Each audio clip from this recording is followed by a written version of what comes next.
என்னை பற்றி எழுத உனக்கு என்ன இருக்கு? லட்சக்கணக்கான யூனிட் ரத்தம் கொடுத்திருக்கேன், எழுதுவியா? பல லட்சக்கணக்கான மரக்கன்றுகள், பல்லாயிரக்கணக்கான பனை விதிகளை விதைச்சிருக்கேன், எழுதுவியா? மக்களின் பிரச்சனைக்கு மக்களோடு மக்களாக நின்று போராடி தடுத்திருக்கேன். ஏய், நான் இல்லைன்னா 8 வழிச்சாலை வந்திருக்குங்க. நான் இல்லைன்னா பரந்தூர்ல விண்ணூர்தி நிலையம் கட்டிடுவான். நான் இல்லைன்னா காட்டுப்பள்ளியில துறைமுகம் கட்டிடுவான். ஆனா சரியான ஆண் மக்களை நான் இருக்கிற வர, என் படை இருக்கிறவர் கட்டிடுறான். கட்டிடுவான்.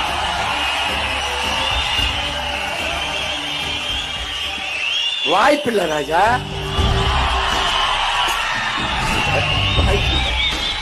Bro, it's very wrong. Very wrong.